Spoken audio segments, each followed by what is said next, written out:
Bonjour à toutes et à tous, on m'appelle Steven et comme promis, nous allons analyser plan par plan ce trailer de La Casa de Papel partie 5 volume 1 qui arrivera donc le 3 septembre sur Netflix. Et un trailer mine de rien qui s'est annoncé assez explosif. Vous allez voir que lorsqu'on commence un petit peu à ralentir certaines choses, on arrive à en dégager certains indices et pourquoi pas quelques théories. Alors comme d'habitude, cette vidéo peut potentiellement compter des spoilers vu qu'on va quand même interpréter des images d'un trailer, ce qui veut dire qu'on peut avoir raison par moment. Et pour nous aider à interpréter tout ça, vous allez voir qu'il y a quelques petites photos de tournage qui ont été lâchées ces derniers temps et qui nous permettent de lâcher des grosses théories. En plus d'analyser tout ça, dans cette vidéo, nous allons répondre à plusieurs questions, notamment qui est-ce qui va mourir dans cette partie 5, comment le professeur peut-il faire pour réussir à s'échapper des mains d'Alicia, et quel sera le rôle de Ganja dans cette dernière partie. N'hésitez pas comme d'habitude à me faire vos théories en commentaire, je lirai tout ça et on verra si justement il y a des choses qui peuvent se lier et prêter à confusion. Nous c'est parti, on se charge de décrypter ce premier trailer de La Casa de Papel partie 5 volume 1.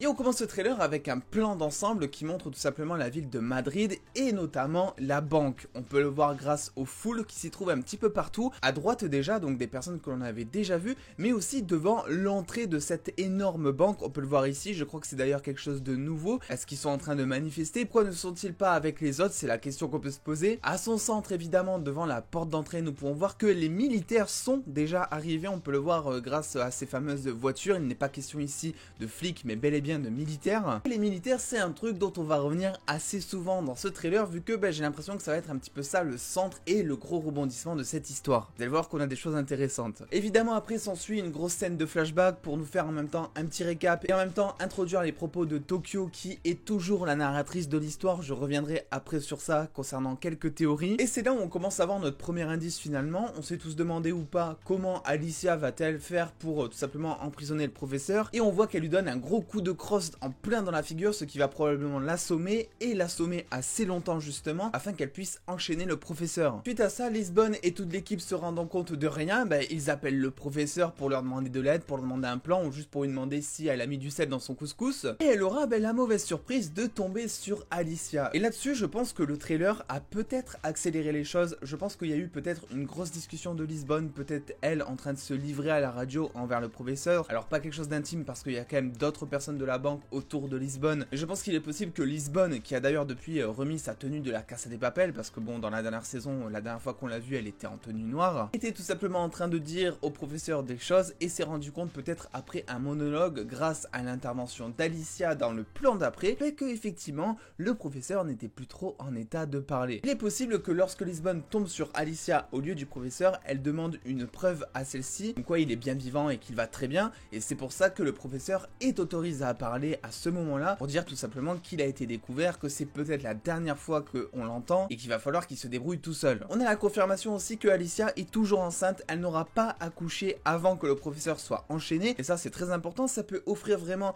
un vrai rebondissement. Après tout, Alicia et le professeur sont les deux seuls à être dans cette pièce, ce qui veut dire que si Alicia est clairement dans la merde, elle va devoir libérer le professeur et lui demander de l'aide afin que la naissance se passe tout du moins bien. Ça peut potentiellement être ça qui va libérer le professeur. Suite à ça, le général Tamayo, ce bon gros connard comme on aime le dire, il envoie toute une escouade grave armée pour tout simplement tout péter. Il le dit lui-même, il veut des gens monstrueux, que ce soit pour les tuer ou que ce soit juste pour avoir la victoire. On sent que le mec, il en a ras le cul, il en peut plus, il est au bout du rouleau. Il a juste envie de se poser, d'aller jouer à la play, le pauvre. D'ailleurs, ça me fait penser que du coup, le général Tamayo est bien au courant que le professeur est tout simplement hors d'état de nuire et que la bande du coup dans la banque est fragilisée. Ce qui pourrait d'ailleurs potentiellement dire que Alicia, malgré qu'elle soit recherchée par les flics, a contacté le général Tamayo et lui a livré une information en échange peut-être de sa liberté, même en échange d'une promotion. Et c'est alors à partir de ce moment-là dans le trailer que tout va partir en cacahuète grâce notamment à l'intervention de cette espèce d'escouade lourdement armée. Et il y a une chose qui a circulé sur les réseaux sociaux,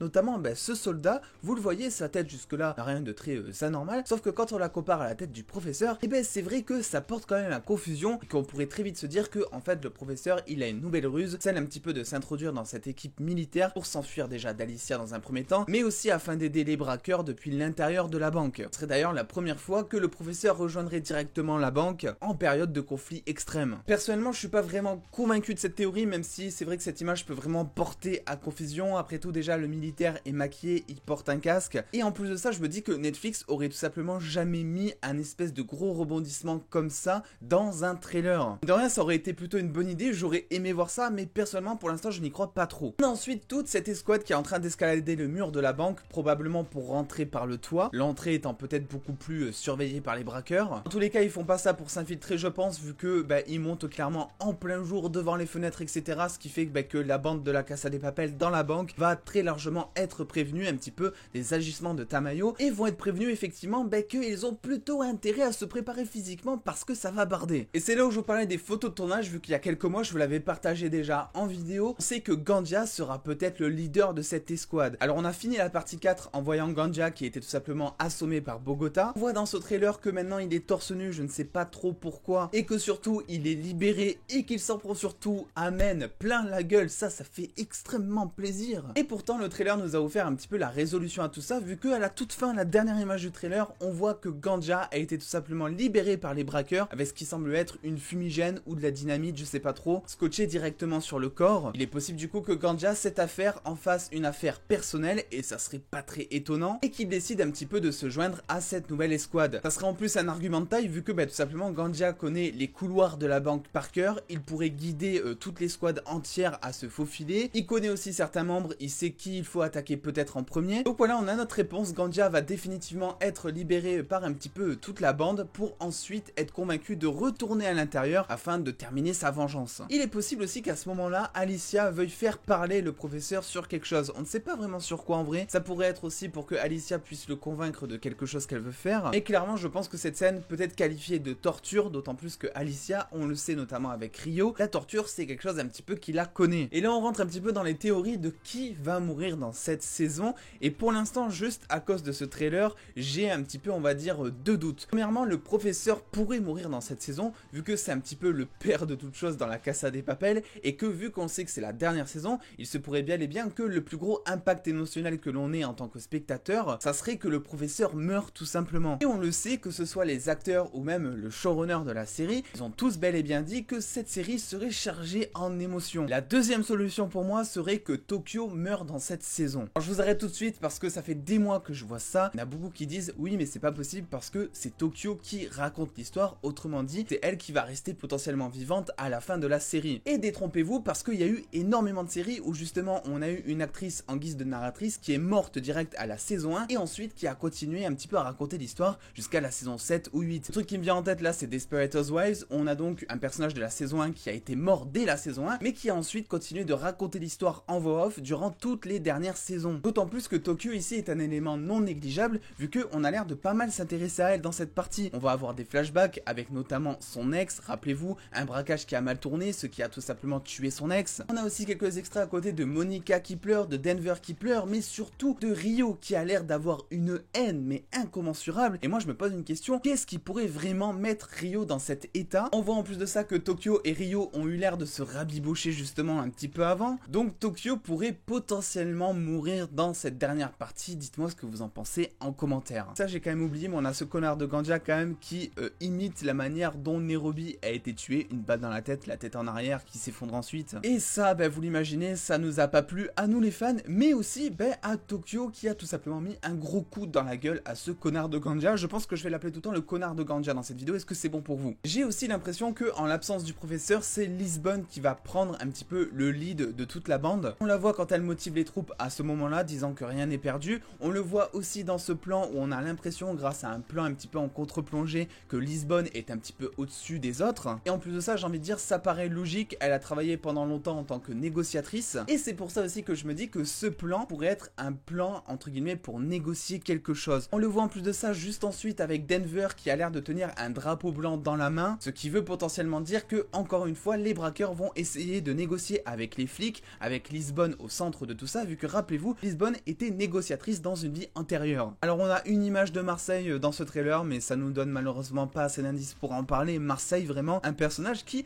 un petit peu step up dans le game, hein. C'est vrai qu'en partie 1 on s'en foutait un peu, en partie 2 de saison 4, et ben de suite on l'a grave apprécié bizarrement. Il est possible aussi avec ce trailer que Palerme puisse passer l'arme à gauche, puisse tout simplement claquer. Je sais pas, j'ai l'impression qu'ils essaient un petit peu de nous le rendre beaucoup plus gentil par rapport à la partie 4 où justement il était montré un petit peu comme un connard égoïste. Ici on voit qu'il motive un petit peu tout le monde, on voit dans ce plan qu'il protège Lisbonne d'une explosion, il est possible qu'il décide de lui-même aussi de se sacrifier. Un plan qui m'a vachement intéressé, c'est celui-ci, on voit tout simplement un membre qui pourrait potentiellement d'ailleurs être Rio ou Denver d'ailleurs au vu de la silhouette, qui est tout simplement en train de cramer une partie de la banque. Et je me suis posé cette question, pourquoi cramer de soi-même une partie de la banque? Et en fait la raison pourrait être de se créer des portes pour resserrer un petit peu le secteur. Je m'explique, ils vont créer potentiellement des barrages de feu afin que les militaires soient obligés pour aller à un endroit de passer par un même chemin, que les braqueurs surveilleraient avec justement attention vu que ils auraient prévu le coup d'avance. Évidemment une fois n'est pas coutume, on aura des flashbacks concernant Berlin mais aussi Tatiana, ce qui pour certains va privilégier le fait de dire que Alicia et Tatiana sont la même personne. Je rappelle que c'est absolument pas la même actrice et je rappelle que les deux au mieux du mieux il y a un lien familial mais c'est absolument tout. En tout cas je suis assez content parce que si vous avez vu ma réaction, je vous disais qu'il y avait pas mal de choses hors contexte et j'ai l'impression que voilà avec cette petite analyse on arrive mine de rien à trier certaines choses. Je ne sais toujours pas qui va mourir, je pense qu'il y aura vraiment plusieurs morts dans cette dernière partie parce que c'est la dernière et que si tu veux finir sur un impact émotionnel qui va marquer les fans à vie ou en tout cas qui va faire que tu vas te rappeler de la série pendant un moment, je pense que justement ils ont plutôt intérêt à faire mourir des personnages et plus que ça encore des personnages principaux. C'est pour ça que je vous ai parlé du professeur mais aussi de Tokyo. Le professeur on l'a déjà développé je trouve sous tous les angles, je pense qu'il n'y a plus rien à développer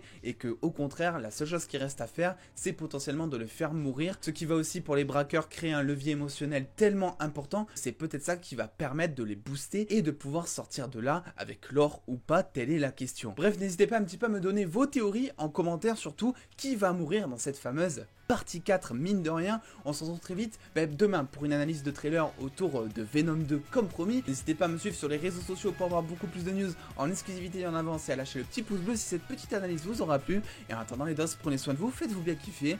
Des bisous les dos.